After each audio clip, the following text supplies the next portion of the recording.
Hey there, Soulshine. It's Michelle here, and I'm inviting you to wake up and live. And if I would have done a video earlier in the day like I usually do, I would have been able to sit up at the computer. Everything would have been fantastic, and it would have been awesome. But instead, about like a half hour or so ago, I got hit with vertigo again. I don't even know where to look for this, so I look like I'm at you. This is crazy, this camera thing. So anyway, yeah, here I am. I got my thing trying to help me to, I don't know what's going on. Anyway, I wanted to talk about the importance of knowing yourself. This is all my opinion, but this is also my experience. And that's crazy. I just got done telling my kids I was going live, and now I am hearing them being extra loud. So give me a second. Hey guys! Amy, Kalani, I'm on live. You're supposed to be outside. Oh, I love my kids. Okay, well, so knowing yourself, what's that about, in my opinion? A post was recently shared about somebody thinking that mentors and coaches are all close to the highest. But it got me thinking more about love languages again, and got me kind of thinking about all of the different personality things or things like love languages that I've studied over the time, like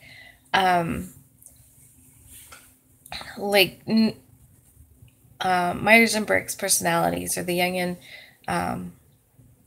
personality stuff, understanding the functions, and why it's important to me and why I think it's important. So I wanted to share that. If you never ever study it, then you're going to go through life. Hey, little dumpling. I'm sorry. Thank you. Hi, glad to see you're on. If you go through life just not even trying to understand something like the love languages or other different kind of things like that, if you go through life like that, then you're going to be more likely to be wondering why people are behaving a certain way.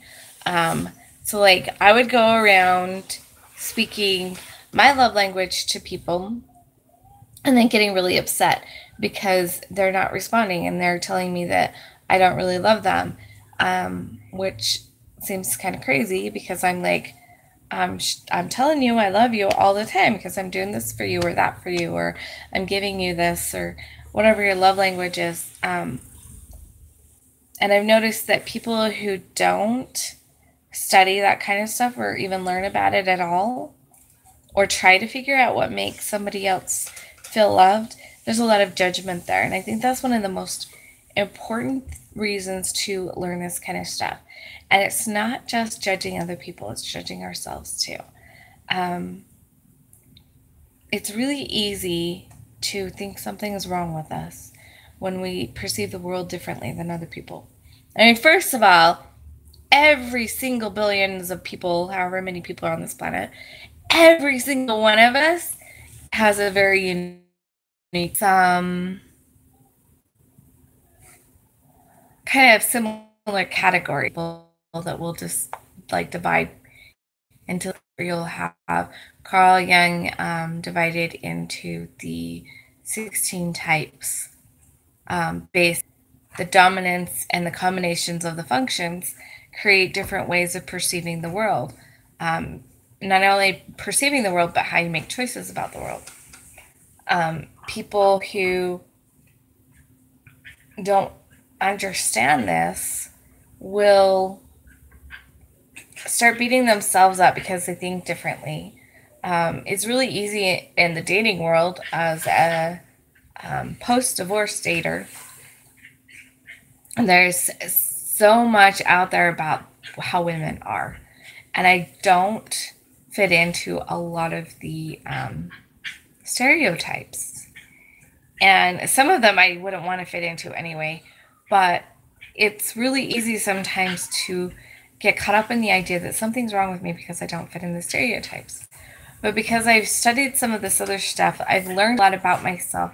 I can actually see how it's not that something's wrong with me, it's just that I'm wired differently, and that's totally okay. But it also, besides beating myself up, it also gives me the ability to look at other people and understand that they're approaching the world the way they are because that's how they're wired. There are gifts that come with each way of being. So if we talk about love languages, there's definitely a gift and a need for this world to have people whose number one way of feeling and expressing love is through service. Same goes with gifts. Same goes with touch. Same goes with words. Same goes with time. It's really interesting for me as I've studied all this and kind of get aware of this. As I listen to people talk, I can kind of guess their love languages based on some of the things they talk about. Like some of the different church leaders I've had over the years. Some will talk about the value and importance.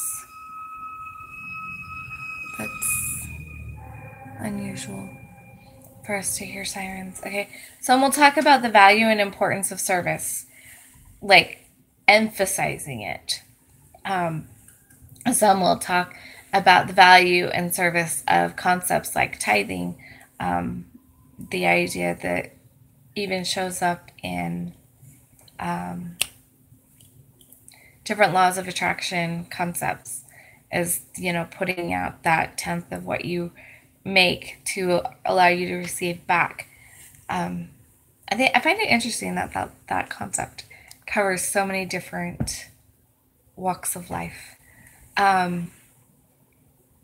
There's just, you can start to see the value, and you can start to see where people are coming from. And when you see where people are coming from, it gives you the ability to love, have compassion on those people when maybe what they're doing or saying doesn't necessarily match up with what you value.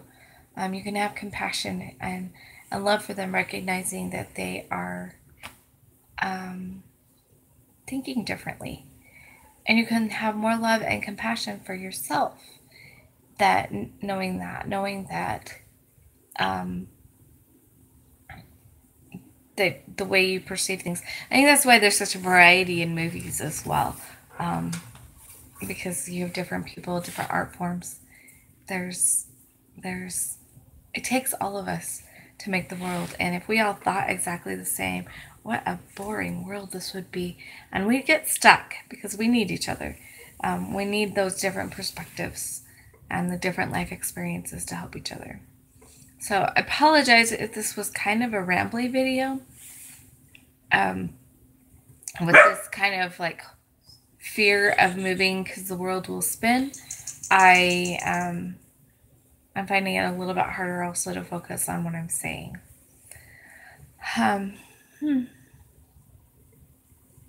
Anyway, have a wonderful day. Thank you so much, guys, for watching, and I will see you guys tomorrow. Hopefully I'm feeling better tomorrow, because I really do love doing my videos with my butterfly background. I think that's really fun. And I'm really curious what's going on that we have sirens everywhere. Anyway, have a great day. Oh, thank you, Anne. Thank you so much.